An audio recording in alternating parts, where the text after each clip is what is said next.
When I first met my husband's family, I knew his mother didn't like me. She didn't need to say it. It was clear in the way she looked at my clothes, my hands, even the way I spoke. Later that night, when everyone left the room, she leaned close and whispered that I'd never be enough for her son. I smiled back, but something inside me hardened. From that moment, I decided I'd prove her wrong. What I did at the family dinner a few weeks later made sure she'd never forget my name. My name is Emma, and I never thought marriage would mean entering a silent war. Daniel, my husband, is gentle and loyal, but his mother, Margaret, still sees him as her little boy. From the start, I felt like an outsider in his world, as if I had crashed a private club that had no room for me. Their home was big and polished, full of family portraits where I never seemed to fit. I loved Daniel deeply, but being part of his family came with quiet battles I never asked for. Daniel's family lived in a quiet suburban neighborhood where everyone looked perfect from the outside. The lawns were trimmed, the houses nearly identical, and the people dressed as if every day was Sunday. Behind the polite smiles, there were layers of competition and judgment. Margaret was queen of that world, always in control, always watching. Every time I visited, she greeted me with warmth that felt carefully practiced. I wanted her approval, but deep down, I already knew it would never come, no matter how kind or patient I tried to be. Margaret's kitchen was her kingdom. Every plate, every spice jar, every polished spoon had its exact place. I once offered to help with dinner, thinking it might help her see I cared. She handed me a towel and said I could dry the dishes instead. I laughed it off, but it stung more than I expected. She didn't have to insult me directly. Her tone did the work. I told myself she was just particular, maybe lonely, but part of me knew she didn't want me near anything that made her feel needed again. Daniel stayed gentle and soft-spoken, always trying to keep peace. He told me not to take his mother too seriously, that she was just like that. But those words didn't make it easier. Every dinner with her felt like a small test. I didn't know how to pass. She'd compliment my earrings, then mention how Daniel's ex-girlfriend had the same ones, but in real gold. I smiled through it, pretending not to notice the comparison.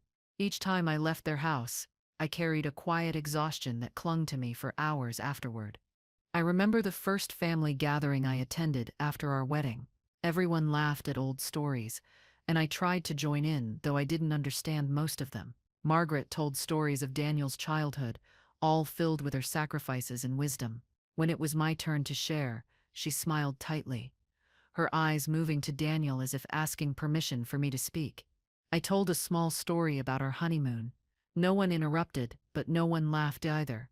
It felt like performing for a crowd that had already decided to ignore me. That evening, I dropped a glass of water by accident. It fell on the table, spilling near Margaret's perfect centerpiece. The sound echoed. For a second, no one breathed. Then she smiled, tight and practiced, saying it was fine, but her eyes stayed on the wet tablecloth longer than necessary. I wiped it quickly, apologizing, though no one responded. Later, Daniel told me it wasn't a big deal, but I saw how Margaret looked at me as she cleaned the cloth herself, her movements slow and precise, as if wiping away my place at her table.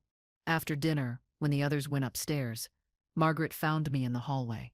She stood close, her perfume strong and sharp. Her voice was calm, even gentle, when she whispered that I would never be enough for her son. For a moment, I thought I misheard, but she repeated it before walking away, leaving me standing there with the sound of her words stuck in my chest. I didn't tell Daniel that night. I didn't cry either. I just lay beside him in bed, staring at the ceiling, knowing something inside me had changed forever. The next morning, I pretended everything was fine. I made breakfast, smiled, and told Daniel his mom's dinner was lovely. But inside, I was planning. I didn't want revenge. I just wanted her respect. I began studying her in silence. How she spoke, how she controlled every moment with charm that disguised authority. She never yelled, never insulted directly. Her power was in suggestion, in letting others doubt themselves. I realized she wasn't cruel for no reason. She was defending her territory, and to her, I was a trespasser in her perfect, controlled world. I started helping more around the house when we visited. I cleaned dishes, organized the pantry, even offered to run errands. I thought maybe if she saw how much I cared for her son's home, she'd soften. But every act of kindness turned into a reminder that I was trying too hard. She'd smile while correcting me, then redo everything after I finished. Daniel told me I was imagining things, that she meant well, but I wasn't imagining the way her lips pressed together each time I walked into a room. It was quiet rejection, disguised as politeness. Daniel's sister, Lily, once whispered that their mother was never satisfied with anyone. Even Dad wasn't perfect enough, she said with a small laugh that sounded tired.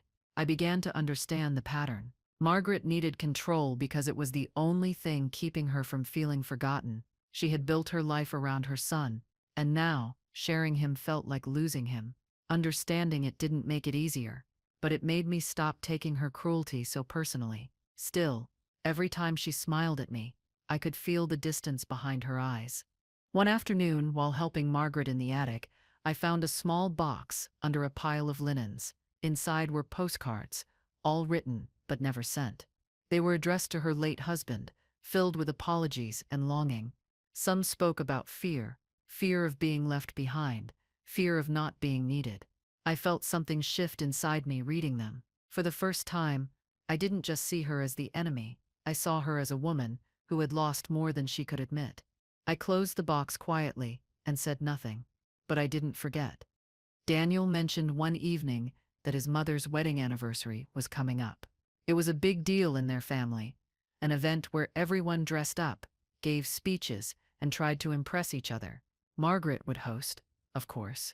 I saw it as my chance, not to show off, but to stand tall and belong, even if she hated it. I told Daniel I wanted to bring a dish from my own family's recipe. He smiled and said she'd appreciate that.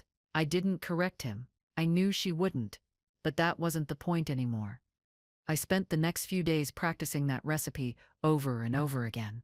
It was simple but meaningful, something my grandmother taught me when I was little. Every time I stirred the sauce, I imagined walking into that dinner with quiet confidence. I wasn't trying to compete with her elegance or her reputation. I just wanted to show that I had my own worth. The kitchen filled with the smell of herbs and warmth. For the first time in months, I felt calm, like I finally knew who I was again. While organizing the fridge, I noticed a forgotten birthday cake sitting at the back, covered in frost. It had been there for weeks, untouched. It reminded me of myself, something prepared with care but left unseen. I laughed softly and closed the door. That small, cold cake became a symbol of what I didn't want to be anymore. I wasn't going to stay frozen, waiting for someone else to see my value. The dinner would be my chance to show it, not through pride or defiance, but through quiet proof that I belonged at that table. The day before the dinner, Margaret called Daniel to remind him of the guest list. She made sure to include that some of her more important friends would attend. I could hear the tone in her voice from across the room, sweet on the surface, sharp underneath. Daniel didn't notice, but I did. She was setting the stage, ready to watch me stumble. I didn't mind. I wasn't afraid anymore. Whatever happened, I would show her that kindness could hold its own against pride. The dinner wasn't just for her anymore. It was for me too. The morning of the dinner, Daniel left early for work, while I stayed home to finish preparing the dish. I wanted everything to be perfect, not because I wanted to impress Margaret, but because I wanted to walk into that house, knowing I gave my best. As I cooked, I thought about the last few months, the small humiliations, the forced smiles, the whispered words. Every part of me wanted peace, not victory. I wanted to prove that I could hold my own without shouting, lying, or pretending to be someone else. The kitchen filled with the smell of tomatoes, garlic, and herbs. I thought of my grandmother's voice, patient and steady, reminding me that food carries emotion. It reminded me who I was before all this. I packed the dish carefully, sealing it like it carried something sacred. Daniel called to say he'd meet me at his mother's house later that evening. I looked at myself in the mirror before leaving, realizing how calm I felt. For the first time, Margaret didn't feel like a threat. She just felt like a test I was finally ready to face. When I arrived at Margaret's house, the driveway was already full. I saw cars I didn't recognize, probably the important friends she had mentioned. The house looked like something from a magazine. Lights warm, table set perfectly, the smell of perfume in the air. She greeted me at the door with her usual poised smile, complimenting my dress in a way that didn't feel real. I thanked her and stepped inside. Every corner of that home felt rehearsed, as if even the flowers were arranged to impress. I took a quiet breath and carried my dish into the kitchen. Inside, caterers moved around in perfect rhythm, preparing food that looked too delicate to eat. I set my dish down at the edge of the counter. Margaret noticed and raised an eyebrow, asking if it was homemade.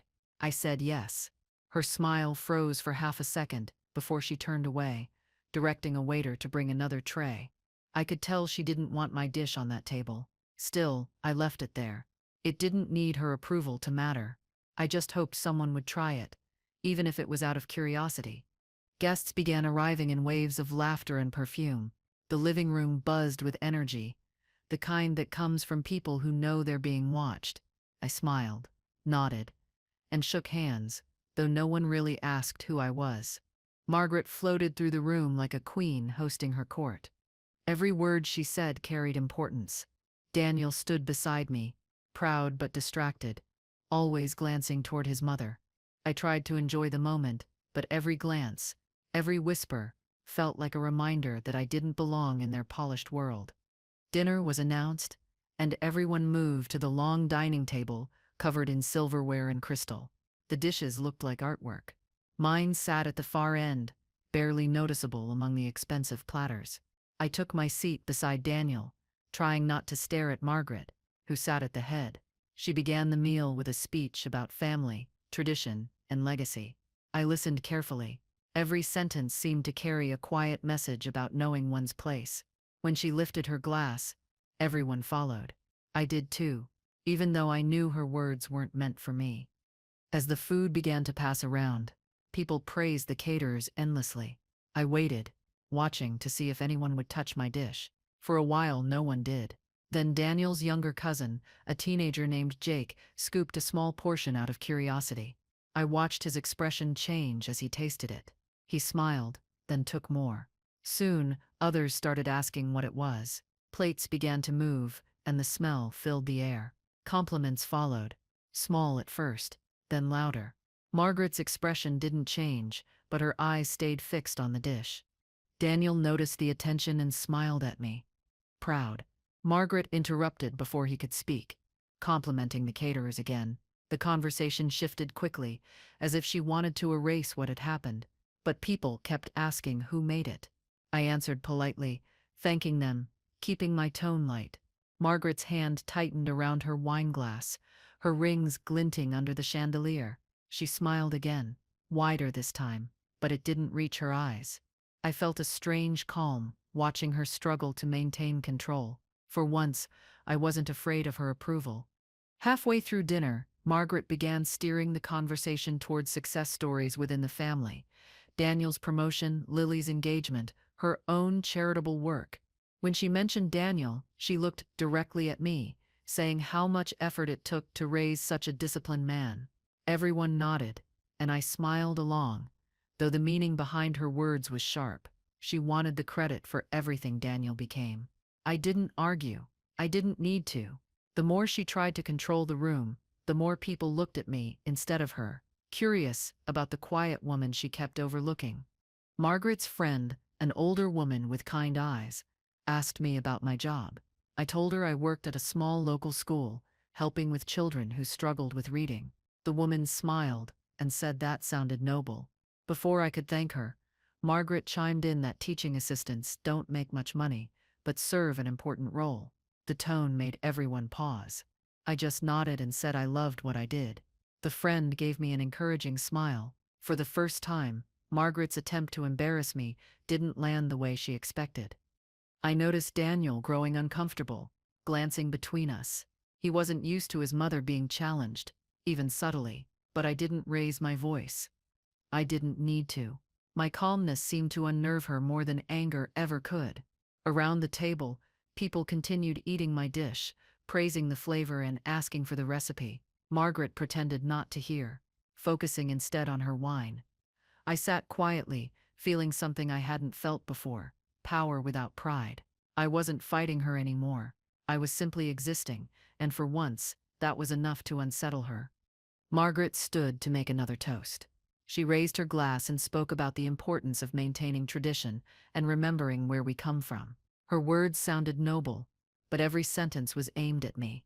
She mentioned how marrying into a family means respecting its roots. The message was clear. I didn't come from their kind of world. Everyone clapped politely.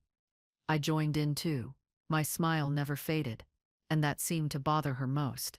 She expected a reaction, maybe embarrassment, but all she got was silence wrapped in grace.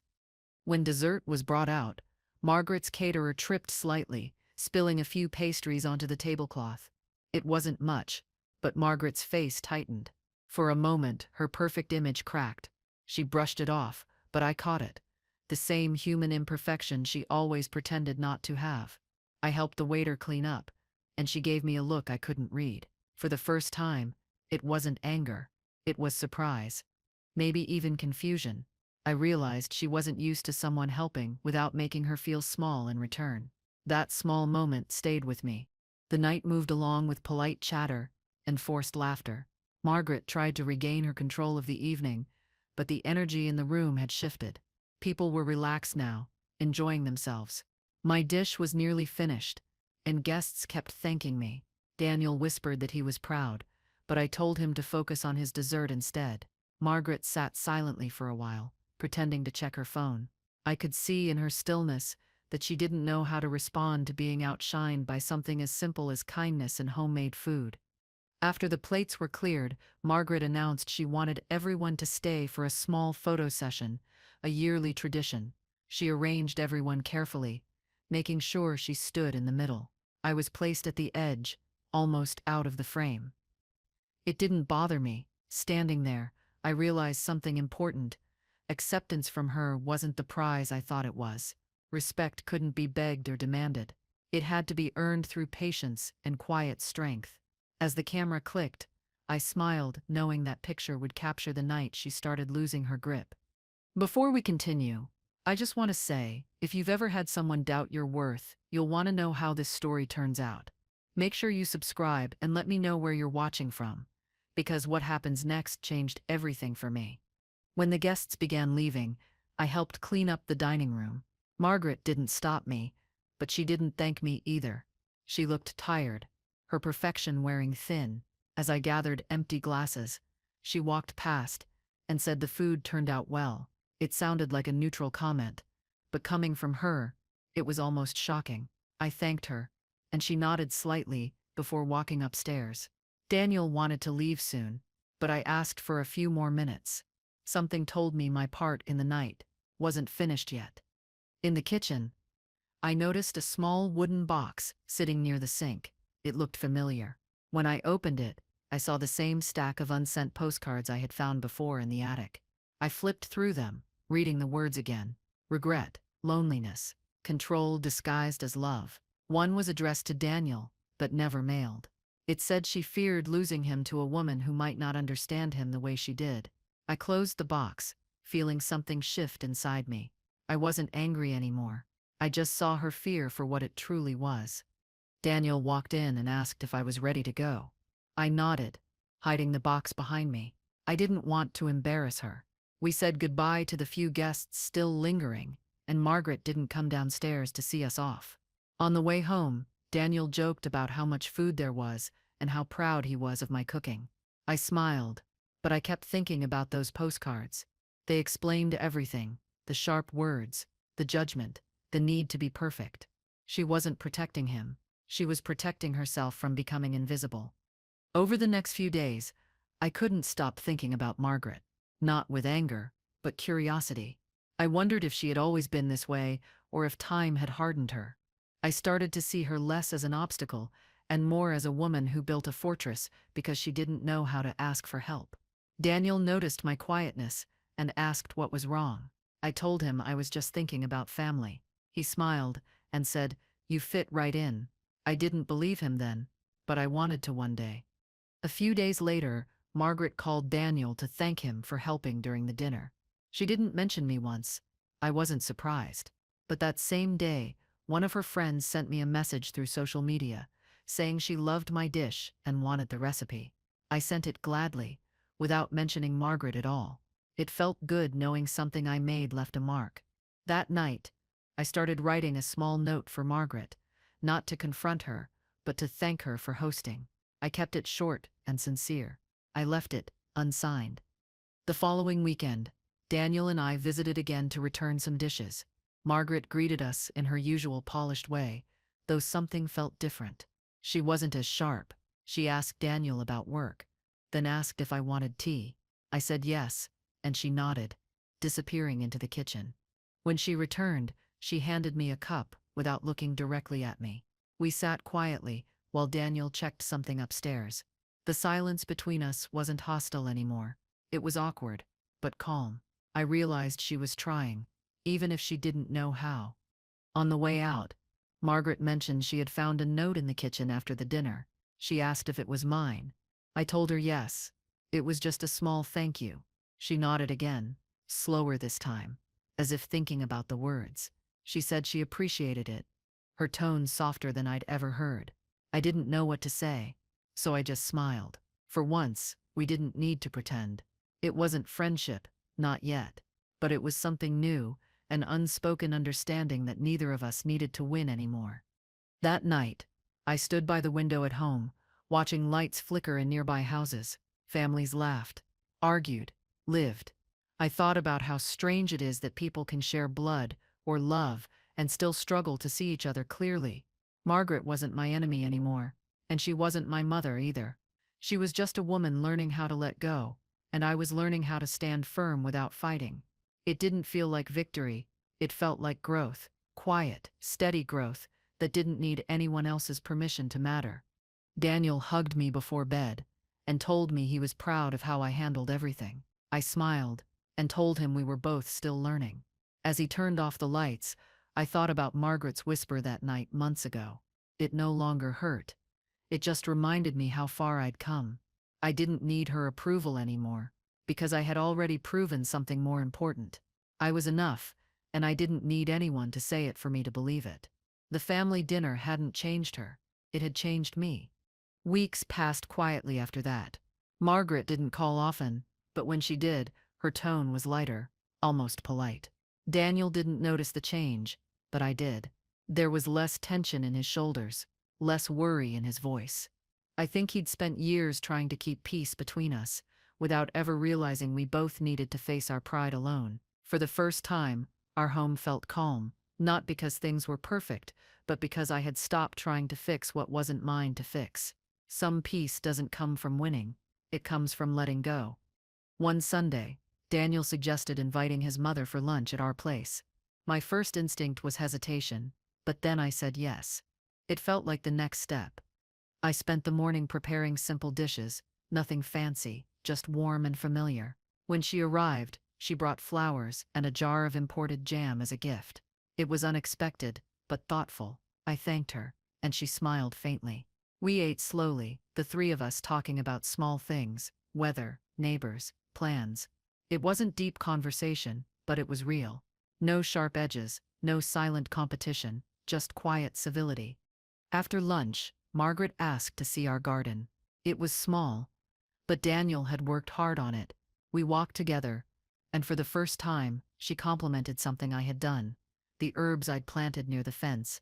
She said they reminded her of her mother's garden growing up. I told her my grandmother taught me those recipes. She nodded, and for a brief moment, I saw something honest in her face, something softer. It struck me how fragile peace can be, built not through apologies, but through small recognitions that neither person expected to give. That evening, after she left, Daniel looked relieved. He said it was the first time in years he'd seen his mother relax. I didn't say much, but I understood what he meant. For so long, she had been protecting her image of perfection, terrified of anything that might crack it. But that day, she laughed. A real laugh, when Daniel accidentally spilled water on the table. It was such a small thing, but it felt like watching a door open that had been locked for years. Sometimes love doesn't heal through grand gestures, it heals through moments like that.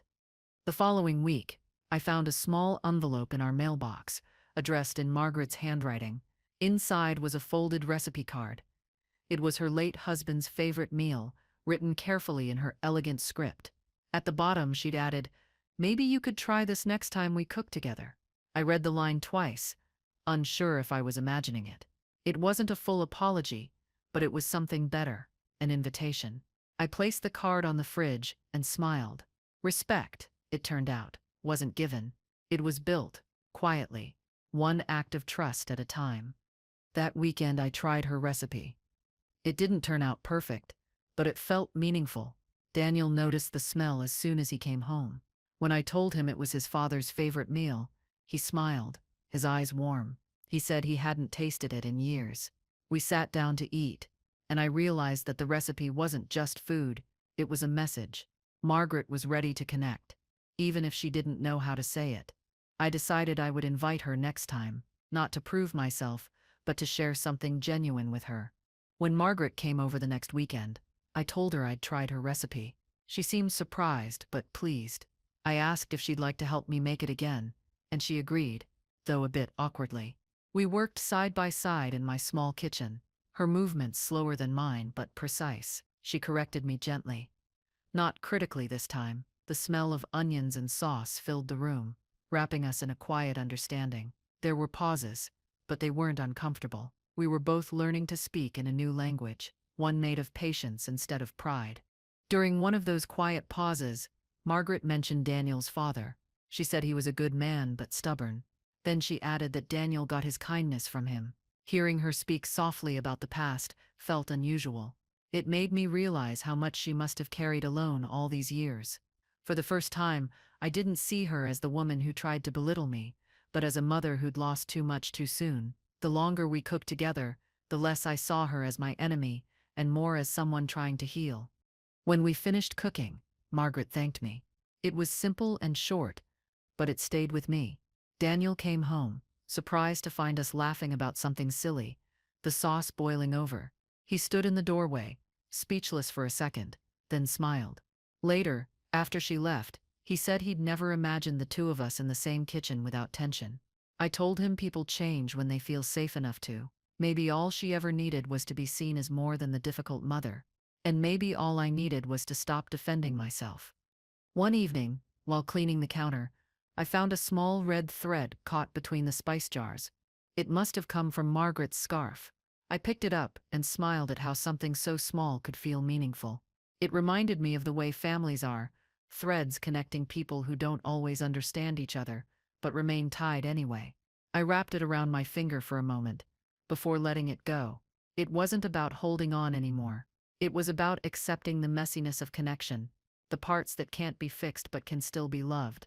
Not long after, Daniel's sister Lily visited.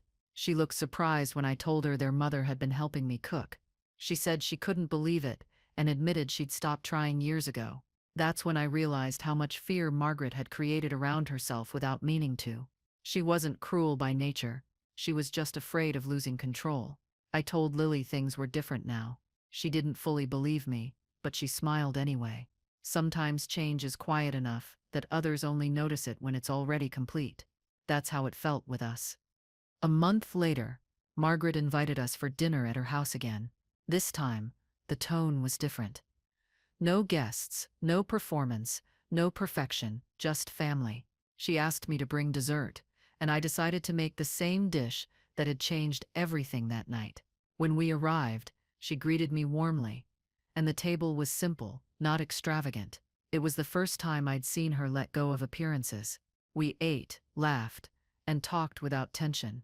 It felt strange, but good, like stepping into a new chapter neither of us thought we'd reach. During dinner, Margaret brought out an old photo album. She showed pictures of Daniel's childhood birthday parties, school events, vacations. Her voice trembled slightly as she spoke about her late husband. I listened, touched by how openly she was sharing now. When she paused, I told her she'd raised an incredible man. For a second, her eyes filled with tears before she turned the page. That small moment of honesty between us felt like the real victory. I didn't need to prove anything anymore. What mattered was that she finally saw me as part of Daniel's story. As the night went on, Margaret handed me one of the photos, A picture of Daniel as a child, holding a toy airplane. She said he used to tell her he'd fly one day. But he never did. She laughed softly, calling him a dreamer. I smiled and told her dreamers usually land somewhere meaningful, even if it's not in the sky. She seemed to think about that for a while, before nodding. Sometimes understanding doesn't come through deep conversations. It comes through small exchanges that carry more truth than years of arguments ever could. When we got home that night, I placed the photo Margaret had given me on the bookshelf. It felt like a sign of trust. A bridge rebuilt. Daniel noticed it and smiled. He said he didn't remember that picture being taken. I told him his mother probably kept it hidden for years. He nodded, saying she had trouble letting go of the past. I agreed, but I also told him she was learning. We both were. Change doesn't erase old pain. It simply makes room for something new to grow beside it. That realization brought quiet peace to me. A few days later, a sudden power outage hit our neighborhood. The house went dark, and Daniel went to check the fuse box. I lit a few candles and sat near the window. The world outside felt calm, quiet, except for the faint hum of rain in the distance. In that stillness, I thought about how much my life had changed since the night Margaret whispered those words. Back then, I felt small. Now I understood that being enough was never about meeting someone else's expectations. It was about standing still, unshaken, when the lights go out. When the power returned, the house felt brighter somehow. Daniel joked that I looked peaceful, sitting there with the candles. Maybe I was. The past months had been a slow transformation, not dramatic, but steady. Margaret and I weren't best friends, but we were something better, honest. There were still moments of discomfort, but they didn't define us anymore. I realized that healing doesn't mean forgetting what happened. It means seeing it clearly and deciding it won't control you anymore. For the first time in a long while, I felt proud of the quiet life we had built. A few weeks later, Daniel came home with news. Margaret wanted to host another family dinner, this time in my honor. She said it was to thank me for keeping the family together. The words stunned me. I didn't know what to say. The woman who once told me I'd never be enough was now organizing a dinner to celebrate me. I laughed, thinking life has a strange sense of timing. It wasn't revenge, it was redemption, for both of us. The idea of sitting at her table again didn't scare me anymore. It almost felt like coming home. As the day approached, I helped Daniel prepare. He teased me about being nervous, but I wasn't. I just wanted the night to feel real. No performances, no silent battles. I wore a simple dress, nothing fancy, and brought a small dessert. When we arrived, Margaret greeted me first, not Daniel. She hugged me briefly, something she'd never done before. The table was smaller this time, only close family. It felt warm and genuine. For the first time, I didn't feel like a guest in her home. I felt like someone who finally belonged there. When dinner began, Margaret gave a small speech. She talked about family, patience, and how people grow together through time. Her voice wavered slightly when she thanked me for bringing kindness into Daniel's life. I didn't expect her to say that, and it made my chest tighten. The same woman who once measured me by status and perfection was now thanking me for something simple. The entire room felt different, lighter, freer. I smiled and told her I was just happy to be part of the family. For once, I truly meant it. After the dinner ended, Margaret pulled me aside. She said she wanted to show me something upstairs. I followed her to a small study filled with old photos and letters. On the desk lay a single postcard, the same kind from the box I'd found months ago. She said she'd been writing again, trying to finish the ones she never sent. Then she handed me one that was blank and said I should have it. "Write something for yourself," she told me. It was her way of saying she understood now. I accepted it quietly, deeply moved. On the drive home, I held the postcard in my hand, staring at its empty space. It felt symbolic, like a clean page waiting to be filled, not with bitterness or competition, but with new beginnings. Daniel asked what his mother had said, and I just smiled, telling him she'd given me something important. He didn't press further. I think he sensed the weight of it. That blank card wasn't a token of peace. It was proof that the past didn't define us anymore. It was permission to write our own story without her shadow over it. Later that night, as I sat by the window, I thought about how strange life can be. The same house that once made me feel unwanted had become a place of acceptance. Margaret hadn't changed completely, but neither had I. What changed was the distance between us. It wasn't filled with judgment anymore, but understanding. Sometimes love isn't loud. It's in the quiet exchanges, the unspoken apologies, the small moments of grace that rebuild what pride once destroyed. I realized then that I didn't just prove her wrong, I helped both of us find peace we never knew we needed. The next morning, the smell of rain on hot asphalt drifted through the open window. It reminded me of that night months ago, when everything started, the whisper, the pain, the determination. Now that same smell brought comfort instead of ache. I brewed tea and sat quietly, thinking about the strange symmetry of life. The bell from the nearby church rang faintly, its echo soft but steady. I took it as a reminder that peace doesn't arrive in one grand moment. It comes slowly, in pieces, when we stop needing to prove and start learning to forgive. I placed the blank postcard on my desk beside a pen. I didn't know what to write yet, but that felt right. Maybe the story didn't need words. Maybe the proof wasn't in what I said, but in how I lived from now on. Margaret's whisper had once felt like a sentence I had to serve. Now, it was just a memory that led me to strength. I smiled to myself, realizing I had already written my message in silence. It simply said, "I am enough." And this time, I finally believed it. The weeks following that dinner felt lighter, almost like stepping into spring after a long winter. Margaret called often now, not to correct or question me, but just to talk. Sometimes about recipes, sometimes about nothing at all. Daniel noticed the difference and joked that I had somehow tamed the dragon. I didn't see it that way. It wasn't taming. It was understanding. The more I listened to her without needing to win, the more she seemed to soften. Peace, I learned, doesn't come from silence. It comes from choosing not to add more noise to the conflict. One afternoon, Margaret invited me to help her organize her attic. It was the same place I had once found those unsent postcards. Dust floated in the light as we opened old boxes together. She handed me photo frames, books, and small trinkets to sort. At one point, she paused over a framed picture of her and her late husband. Her voice trembled slightly when she said she wished he could have met me.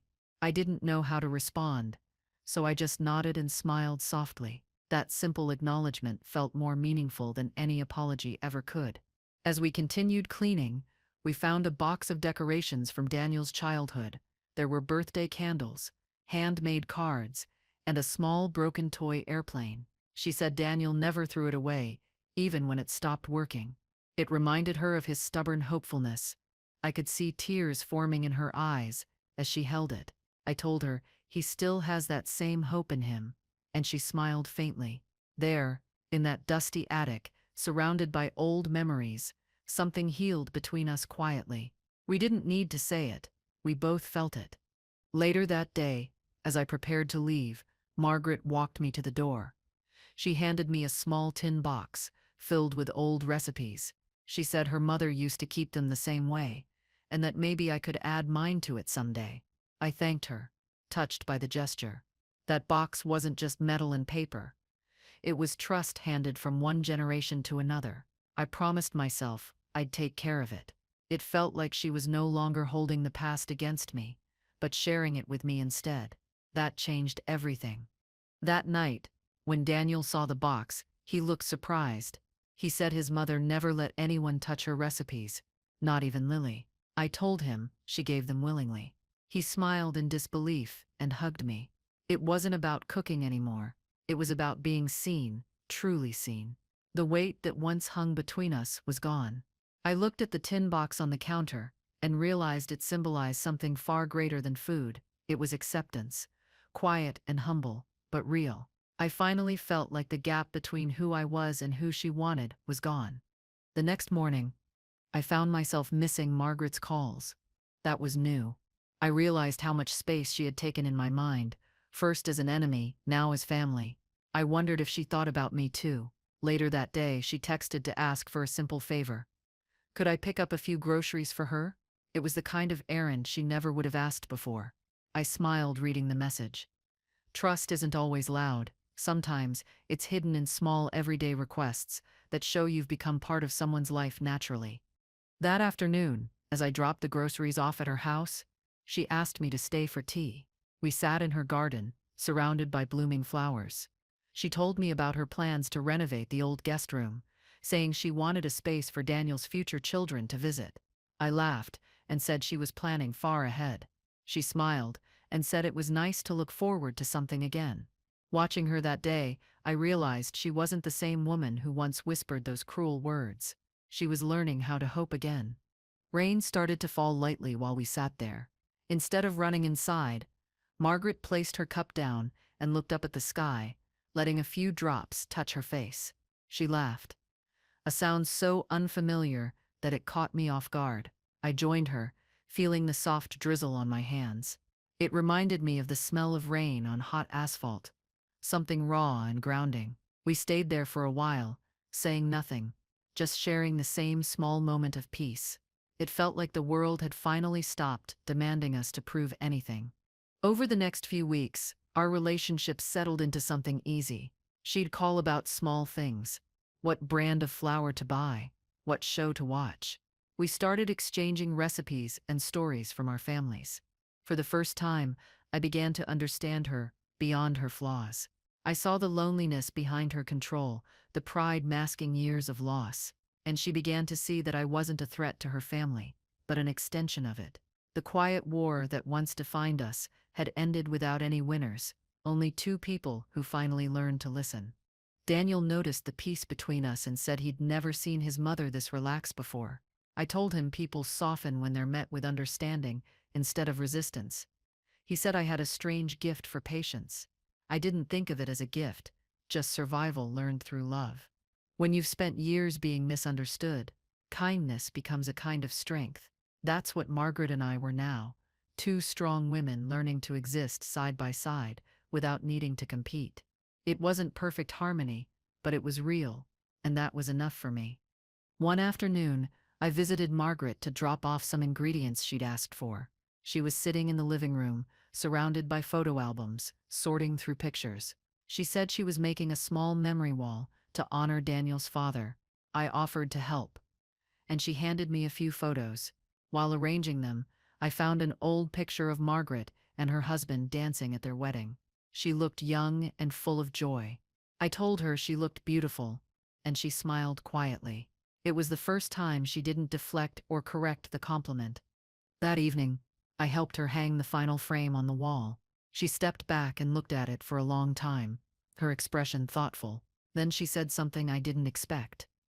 She wished she had learned sooner that strength doesn't come from control. It comes from letting love exist freely. I didn't say anything. There were no words needed. Her voice carried the weight of years spent trying to hold on too tightly. That realization, spoken out loud, felt like a kind of closure for both of us. The house finally felt lighter. Daniel arrived later to pick me up. Margaret hugged him tightly, then turned to me and said she hoped we'd come for dinner again soon. It wasn't a command or an obligation, just a genuine invitation. On the drive home, Daniel kept saying how proud he was of me for being patient, for never giving up on his mother. I told him it wasn't about patience anymore. It was about empathy. People can only meet you where they are ready to. Margaret had finally met me halfway, and that was more than I had ever expected. Days passed quietly, until one morning, Margaret called early. Her voice was softer than usual. She said she had found one last postcard in her old desk, written years ago, but never sent. It was addressed to Daniel, thanking him for marrying someone kind. I didn't know what to say. It felt like a full circle moment. The woman who once told me I'd never be enough had once written that note, maybe before her fear took over. It reminded me that love, even when buried under pride, never truly disappears. It just waits for the right time. That night, I shared the story with Daniel. He was quiet for a while, staring out the window. Then he said maybe his mother had always wanted to love me, but didn't know how. I nodded. We all love in the ways we were taught, even when those ways hurt others. Margaret's lessons were shaped by loss and fear, but she was trying to rewrite them now. That to me was enough. Forgiveness wasn't about erasing the past. It was about accepting that growth sometimes looks like imperfection, learning to love again. The next week, Margaret hosted a small tea gathering for the neighborhood women. She invited me to join. It was the first time she publicly included me as part of her family. I sat beside her as she proudly introduced me as her daughter-in-law. The words were simple, but they carried meaning that only the two of us fully understood. As I poured tea for her guests, I realized how different this moment felt from that first dinner months ago. I wasn't proving anything anymore. I was just living it, peacefully, confidently, without fear. After the gathering, Margaret and I sat alone at the table, finishing the last bit of tea. She looked tired but content. I thanked her for inviting me, and she said she couldn't imagine it without me now. I laughed softly, knowing how impossible that would have sounded once. Then she said something that stayed with me. She told me that sometimes the hardest thing for a mother is learning her son doesn't need saving. That hit deeper than I expected. It explained everything: the distance, the tension, the control. It was her way of letting go. Later that evening, Daniel came home with flowers. He said his mother had called to thank him for having such a steady wife.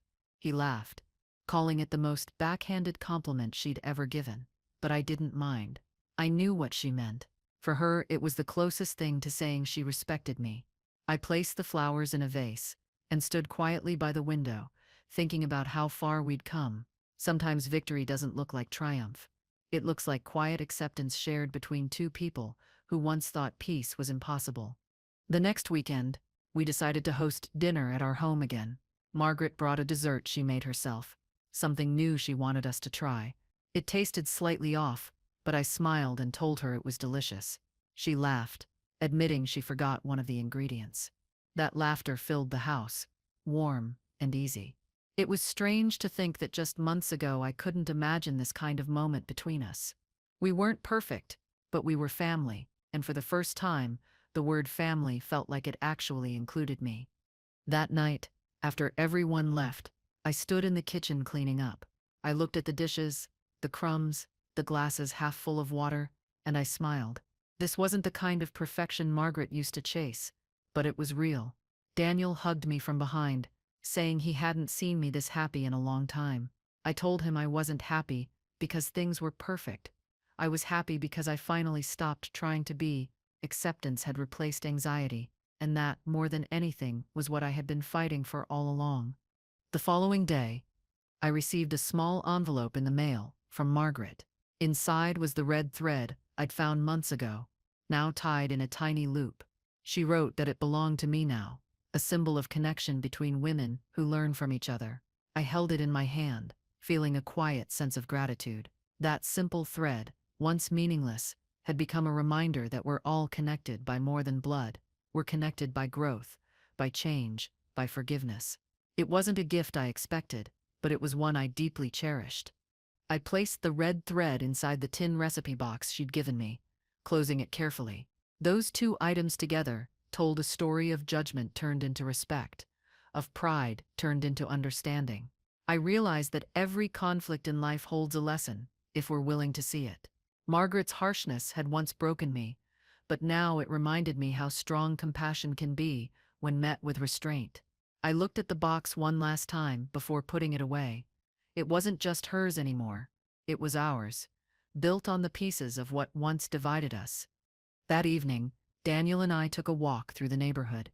The sunset painted everything gold, and the air smelled faintly of rain again. He said he couldn't believe how different everything felt now. I told him, peace isn't something that just appears. It's something you earn by choosing it again and again, even when it's hard. He nodded and said I made him see his mother differently. I smiled, realizing I saw myself differently too. The woman who once doubted her worth had found strength in the one place she least expected, her own quiet heart. A few days later, I visited Margaret one last time that week. She looked peaceful, sitting in her favorite chair by the window.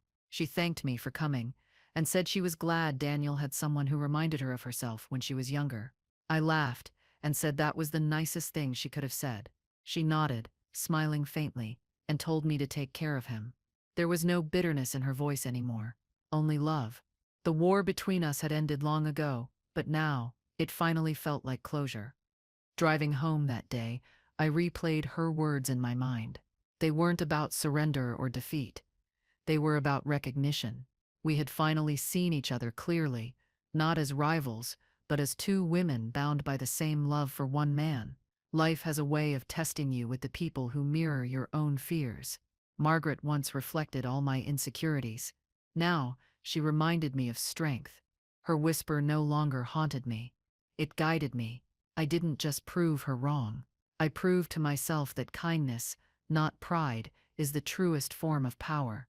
The following weekend, Daniel and I hosted a small dinner just for close friends and family. Margaret offered to help, but I told her to just relax and enjoy herself this time. She arrived early anyway, bringing fresh flowers and a smile that didn't look forced. Watching her move around the kitchen, I realized how different things had become. The woman who once judged every move I made now stood beside me, asking where the plates were. There was no tension, no pride, just two people working together as if we'd been doing it for years. During dinner, Margaret told a story about Daniel as a child, how he once tried to fix a broken toaster and nearly set the kitchen on fire. Everyone laughed, including her. The sound filled the room in a way that made me smile. There was something healing about hearing laughter, where there used to be silence. It wasn't just about forgiveness anymore. It was about rebuilding something new, brick by brick, story by story. For the first time, our home didn't feel divided between her and me. It felt shared, and that simple shift made all the difference. After dinner, Margaret helped me wash the dishes. She insisted on drying while I washed. The warm water ran over my hands, and I remembered the first time she'd made me feel small in her kitchen. Now we stood together, side by side, like equals. She talked about small things, recipes, neighbors, the garden. Then she said she never realized how much she'd missed this kind of peace. I nodded, not trusting myself to speak. Sometimes words ruin what silence can hold perfectly. That moment didn't need anything else. It spoke for itself. Later that night, after everyone left, I found a small folded napkin left on the counter. It had Margaret's handwriting on it. She'd written, "Thank you for never giving up on me." The words made me sit down and breathe for a while. I thought about how far we'd come, about all the nights I wanted to fight back, but chose not to. Kindness doesn't always win quickly, but it wins quietly. I placed the note inside the recipe box she'd given me, next to the red thread. Together they told the story of our slow forgiveness. A few days later, I visited her again. She was sitting outside in the garden, pruning her plants. She looked peaceful, humming softly to herself. When she saw me, she smiled and asked if I wanted to help. We worked in silence for a while, and then she said something that stayed with me. She said that for the first time in years, her home didn't feel empty anymore. I didn't know what to say, so I just smiled. That small confession felt like a reward for every tear I never let her see. As summer came, life settled into a rhythm. Margaret called me nearly every morning, just to chat about nothing. Sometimes we'd talk about recipes, sometimes about family memories. The conversations weren't heavy or emotional. They were light and easy. Daniel teased us, saying he couldn't tell which one of us called more often. I laughed, but I knew why it mattered to me. When you've fought so hard to be seen, even a simple phone call can feel like a door that finally opens. The distance between us had turned into something that felt like care. One afternoon, Margaret asked me to come over because she needed help baking. When I arrived, she was wearing an apron covered in flour, trying to follow one of my grandmother's recipes I had shared with her. It made me laugh. She wasn't afraid to make a mess anymore. The kitchen was warm, filled with the smell of butter and sugar. We baked together, joking about who ruined the first batch. It wasn't just about cooking. It was about letting life be imperfect. That was something she had once resisted, but now seemed to embrace with quiet joy. While the pastries baked, we sat at the table sipping tea. Margaret said she'd been thinking about how strange life can be, how enemies can turn into something close to friends. I told her I didn't think we were ever enemies, just two people who didn't understand each other yet. She smiled and said that was generous of me. Maybe it was, but I meant it. I'd stopped carrying the bitterness long ago. Forgiveness had become easier than resentment, not because she asked for it, but because I needed peace more than I needed to be right. That evening, Daniel joined us for tea. Margaret told him that I had saved her from burning the kitchen down with her attempt at baking. He laughed, joking that the two of us together were unstoppable. There was something comforting in that simple moment. Three people sharing laughter that once felt impossible. Margaret leaned back in her chair, looking at both of us like she was seeing her family for the first time. It wasn't about proving anything anymore. It was about belonging. And this time, there was no question of whether I was enough. Weeks later, Margaret decided to host a small charity dinner. She asked me to help organize it, which was a surprise. She said I had a gift for bringing people together. Hearing that from her almost made me tear up. The same woman who once told me I didn't belong now trusted me to represent her in front of others. We worked together for days, planning every detail, but this time, it didn't feel like her show. It felt like our project, two hands building something meaningful together, without pride standing in the way. On the night of the charity dinner, I watched Margaret greet the guests with warmth instead of perfection. She introduced me proudly as her daughter-in-law, the one who helped make the event possible. Those words filled me with quiet pride. I didn't need applause or attention. Just hearing her acknowledgement was enough. The dinner went smoothly, full of laughter and connection. When the guests left, she thanked me again. I could tell she meant it. For her, gratitude wasn't natural. It had to be learned. And that night, she showed she had learned it well. After everyone left, I stayed behind to help her clean. She sat down halfway through, exhausted, but happy. She told me she'd never felt so content in years. I told her she deserved to. Then she said something I'll never forget, that she used to think love meant control, but now she realized it meant trust. I told her that sounded exactly right. Her eyes softened, and she said, "You taught me that." I didn't respond, but I felt something tighten in my chest. Hearing those words made every hard moment worth it. When I got home that night, I sat by the window, looking at the stars. The air was cool, and somewhere in the distance, the bell from the old church rang again. I had heard it so many times before, but tonight it sounded different, softer, almost like a heartbeat. I realized then that peace isn't a finish line you cross. It's something you live in small ways every day. Margaret and I had both learned that. She found her calm in letting go, and I found mine in standing still when it would have been easier to fight. The next morning, Daniel surprised me with breakfast. He said he wanted to thank me for everything I'd done to keep the family together. I laughed and told him I didn't do it alone.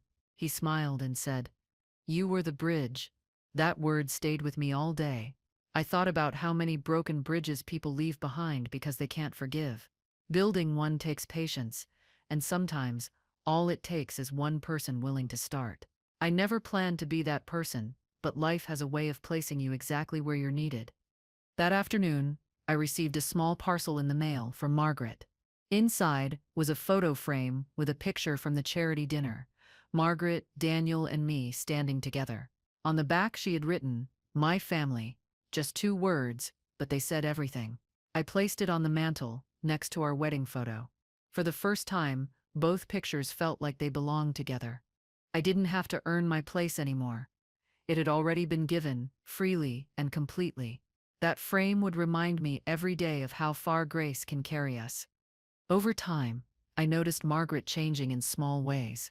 She laughed more often, called Lily regularly, and stopped worrying about appearances so much. She started volunteering again, helping at the community kitchen she once funded but never visited. She told me it made her feel useful again. Watching her rediscover purpose made me proud. Change doesn't erase the past, it transforms it. The woman who once used her pride as armor now used her compassion as strength.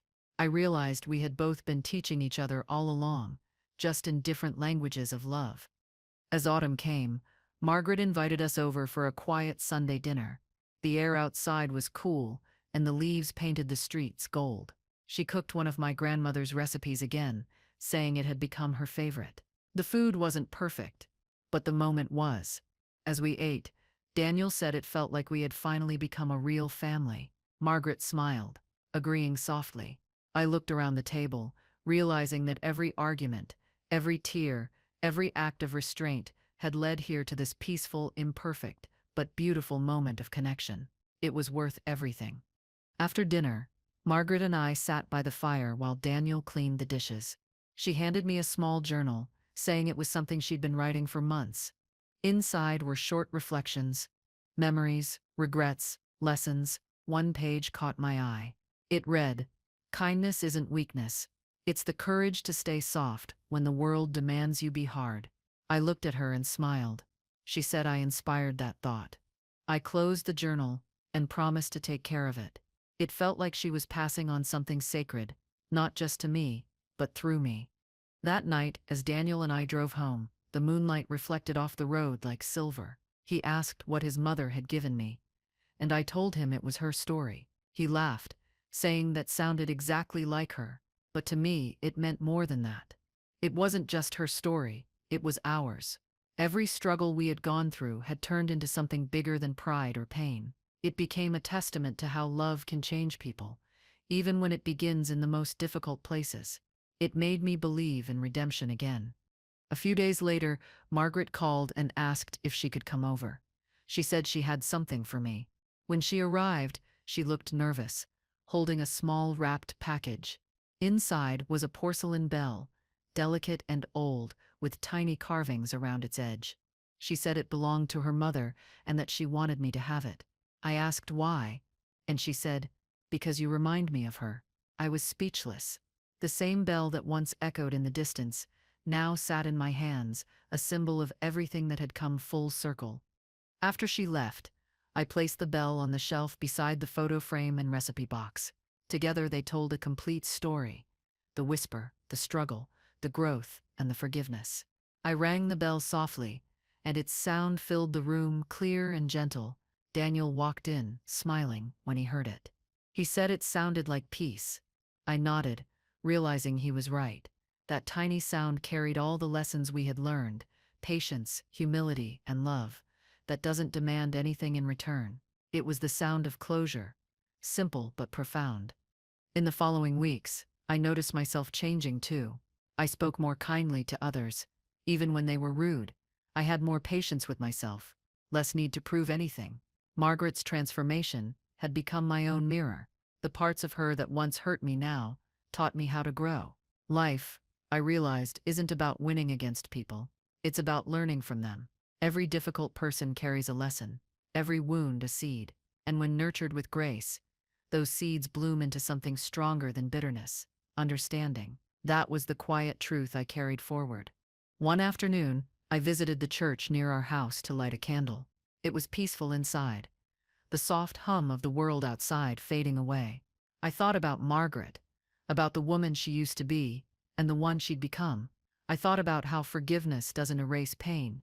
It transforms it into wisdom. I whispered a small prayer of thanks, not for what had happened, but for what it taught me. That day, I realized that sometimes the people who break us are the same ones who teach us how to heal. As I walked home, I passed by a small park filled with families. I watched children laugh and mothers call after them. It struck me how love takes different shapes, some gentle, some fierce, some broken, yet all real. Margaret's love had once felt harsh, but now I saw the care beneath it. People show love the only way they know how, until they learn a better way. I smiled, feeling grateful that both of us had been given the chance to learn. Not everyone gets that chance. That thought made everything feel even more precious. That night, Daniel and I sat together watching the rain. The smell of wet earth drifted in through the window. He asked if I ever thought things could have gone differently. I said maybe, but if they had, we might never have grown. Growth doesn't come from comfort. It comes from pain that forces us to understand. He nodded, holding my hand. We sat in silence, listening to the rain tap against the glass. It was the same sound that once made me feel small, now reminding me how peace can bloom even after storms.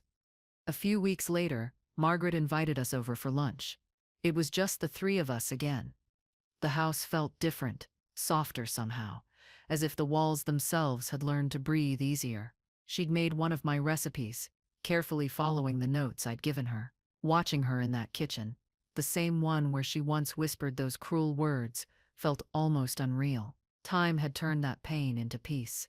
We ate slowly, laughing between bites, each of us aware, in quiet ways, of how much effort it had taken to reach this simple, perfect afternoon. After lunch, Margaret asked Daniel to check something outside, leaving us alone. She looked at me for a long moment before saying that she had spent years thinking strength meant never bending, but now she saw that strength was sometimes just the ability to say, "I was wrong." My throat tightened as she reached across the table and placed her hand on mine. No grand speeches followed, no rehearsed apologies. That one gesture said everything words could not. The room felt warm, peaceful, filled with the quiet truth of two women finally understanding each other. Daniel came back in, smiling, when he saw us sitting there. He didn't ask what we'd talked about, but I think he knew. There's a kind of peace that shows on people's faces, one that can't be faked. Margaret looked lighter, as if she'd finally set something down she'd been carrying too long. We spent the rest of the afternoon talking about memories and dreams for the future. When we left, she hugged me first. It wasn't awkward or forced. It felt natural, the way family should. I carried that warmth with me all the way home. That night, I couldn't sleep. I kept thinking about how strange life is. The people who hurt us often become the ones who teach us what love really means. Margaret had been my greatest test, and somehow, my greatest teacher. Her words had once broken something in me, but rebuilding it made me stronger than I ever thought I could be. I turned over and looked at Daniel sleeping beside me, peaceful and unaware of how much had changed. I whispered a quiet thank you into the dark, not to him, but to the journey that brought me here. The next morning, I opened the tin recipe box again. Inside were all the small symbols of our story: the red thread, her note, the postcard, and the napkin. Each one carried a memory, both painful and beautiful. I ran my fingers over the folded paper and realized that forgiveness isn't a single act. It's a choice you keep making, every day, even when it's hard. I decided I would never throw these things away. They were reminders of how people can change, how love can return even after being lost for a long, lonely time. Later that day, I wrote Margaret a letter. I didn't mention our past or her words. I just thanked her for sharing her recipes, her memories, and her trust. I told her that she'd helped me see that strength and kindness can exist together. When I finished writing, I placed the letter inside the tin box. It didn't need to be sent. She already knew. Some things are better kept in silence, not because they're hidden, but because they've already been understood without needing to be said out loud. That kind of peace doesn't fade. It stays. Over the next few months, our bond grew naturally. We didn't have to try anymore. Sometimes she'd drop by unannounced just to share something small, a new plant, a funny story, a pie she'd baked. Each visit reminded me how far we'd come. Daniel often joked that we'd become partners in crime. I'd smile because, in a way, we'd both broken down the walls we built out of fear. Now, instead of protecting ourselves, we were protecting the peace we'd created. It wasn't perfect, but it was real. And that was worth more than perfection. One afternoon, Margaret asked if she could bring an old family portrait for us to hang in our house. I said yes, though I didn't expect what she'd bring. It wasn't an old painting. It was a framed photo from the recent charity dinner, the one she'd already given me. When I asked why, she said she wanted it to hang in both homes so no one forgets where peace began. That simple gesture moved me deeply. The woman who once tried to keep me out of her world was now making sure I stayed part of it. As the months passed, I noticed how much Daniel had changed too. He seemed lighter, happier. The tension that once existed between his loyalty to his mother and his love for me was gone. He often said he felt like he had two homes now, not divided, but connected. Watching him smile like that reminded me that this wasn't just my story, it was ours. Every act of grace ripples outward. What began as pain between two women had become healing for an entire family. That realization filled me with quiet gratitude I couldn't put into words. One morning, I received a call from Margaret asking if I could meet her at the park. When I arrived, She was sitting on a bench under a tree, holding a small brown box. She said she'd been going through her things and wanted me to have this. Inside were all her remaining unsent postcards. She said she didn't need them anymore, that everything she once wanted to say had already been spoken in actions. I promised I'd keep them safe. It felt like she was closing one chapter and letting a new one begin peacefully. We sat on that bench for a while, watching people walk by. Margaret said she used to believe people couldn't really change, that their nature was fixed. But now, she knew that wasn't true. People change, she said, when they decide love matters more than pride. Her voice was calm, certain. I nodded, understanding more than words could express. That was her final confession, her truth spoken without shame. When she looked at me, I could tell she wasn't seeking forgiveness anymore. She already had it. What she wanted was connection, and we had finally built that. That evening, after I came home, I placed the box of postcards on the shelf beside the bell. The items together told a complete story, one that began in pain but ended in peace. Daniel walked in, asking about my day. I told him his mother had given me something precious, and he smiled, saying he wasn't surprised anymore. He said I had a way of turning walls into doors. I laughed softly, but his words stayed with me. Maybe that was what forgiveness truly is, the courage to turn barriers into openings for love to return. Days later, as autumn deepened, Margaret invited the whole family for Sunday lunch. She wanted it to become a new tradition. The house smelled of cinnamon and warmth when we arrived. She had cooked one of my recipes again, and I brought one of hers. It felt symbolic, two worlds blending naturally. During lunch, she told everyone that family isn't about blood alone. It's about the people who choose to stay when things get hard. Her eyes met mine when she said it, and I smiled. Those words meant more to me than any apology ever could. After everyone left, Margaret handed me a small envelope. She said it was something she'd written, but never planned to give me. Inside was a letter dated months ago, right after our first family dinner. It was full of anger and resentment. But at the bottom she had scribbled a final line, "Maybe one day I'll understand her." I folded the letter carefully and looked at her. She said she wanted me to have it as proof that understanding can take time. I thanked her and promised to keep it. It was her final gift of honesty. That night, I read the letter again before bed. I wasn't hurt by it. In fact, it made me smile. It showed how far she had come, and how far I had too. None of it had been easy, but growth rarely is. I placed the letter inside the tin box with everything else, sealing it like a time capsule of grace. It wasn't about keeping the past alive. It was about remembering that love, when chosen over pride, can heal anything. The quiet strength of that truth felt like the real ending I'd been waiting for. Winter arrived soon after. The first snowfall covered everything in soft white. Margaret called that morning, saying the world looked new again. I agreed. She said she wanted to bake cookies and asked if I could come by. When I arrived, she was already covered in flour, smiling like a child. We baked together, laughing at our mistakes. The warmth from the oven and her laughter filled the house. That day, I realized forgiveness doesn't erase memories, it just makes them gentler. We can look back without bitterness and see how far love carried us through the cold. Later that evening, as I was leaving, Margaret handed me a small wrapped box. Inside was a silver charm, shaped like a heart.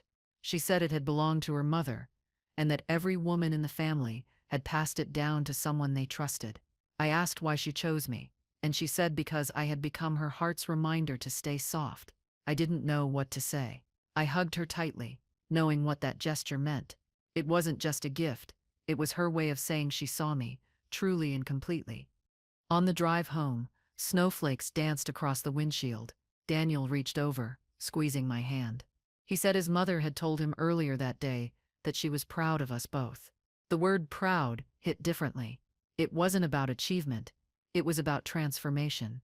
The woman who once built walls out of pride now used it to lift others. I looked out the window, watching the lights blur against the snow, and felt a peace so deep it almost brought tears. The storm outside felt quiet compared to the calm I carried within. That night, I placed the silver heart next to the bell, the box, and the photo. Each item carried a part of our journey, a memory of hurt turned into love, They weren't just objects anymore. They were proof that change is possible, that kindness can outlast pain. I sat by the window, listening to the faint ringing of wind chimes outside. The world felt steady, kind. I knew Margaret's whisper from all those months ago had lost its power.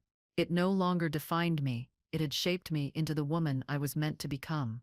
As the year ended, we all gathered again at Margaret's house for the holidays. The rooms were full of laughter and warmth. She gave a small toast, thanking everyone for being part of her life. When she looked at me, her eyes shimmered with something unspoken. Love, maybe pride, maybe both. I smiled back, knowing she didn't need to say anything more. The past had already made its peace. What remained was gratitude, quiet and steady, like the hum of a song that never truly ends but keeps you company when the world grows quiet. Later that night, I stepped outside for a moment, watching the snow fall under the soft glow of the porch light. Margaret joined me, wrapping a shawl around her shoulders. We didn't speak for a while. Then she said softly that she hoped I knew how proud she was of me. I turned to her, smiled, and said I did. It wasn't a dramatic moment, just gentle and real. Sometimes, healing doesn't arrive in fireworks. It comes as a whisper in the snow, in the peace between two people who finally see each other clearly. When Daniel and I drove home, I looked out at the quiet roads, thinking about everything that had happened, every hurt, every misunderstanding, every small act of forgiveness. It all mattered. Without those moments, we wouldn't be here now, carrying peace instead of resentment. I realized that the most powerful proof you can give to anyone who doubts you isn't success or revenge. It's the grace to forgive them anyway. That is what changes people. That is what changed me, and somewhere deep down, I think that's what changed Margaret too. Back home, I made tea and sat near the window. The house was warm, filled with the faint scent of cinnamon and winter. I looked at the silver heart again, its surface glowing in the light. I thought about Margaret, about how much she'd grown and how much I had too. I understood now that being enough was never about proving anything. It was about loving yourself even when others can't see your worth yet. I whispered a quiet thank you to the world, to the journey, to her, for teaching me how to be soft and strong at once. I opened the tin box one last time that night and took out the postcard she'd given me long ago. It was still blank. I finally picked up a pen and wrote a few words across it. We found peace. That was all it needed to say. I placed it back in the box and closed the lid gently. The bell chimed faintly in the background, as if agreeing. I smiled, feeling complete. That story didn't belong to me or Margaret anymore. It belonged to the love that had quietly grown between us and changed everything. As I turned off the lights and climbed into bed, the world outside was calm. The snow kept falling, silent and endless. I thought about the first time I stepped into Margaret's house, terrified of not belonging. Now, I knew I always had. Belonging isn't given. It's created through patience, forgiveness, and love that refuses to fade. Her whisper once felt like a curse. But now, it was a lesson that led me here, to peace, to family, to myself. And as I drifted to sleep, I knew one thing for certain: I had finally become enough.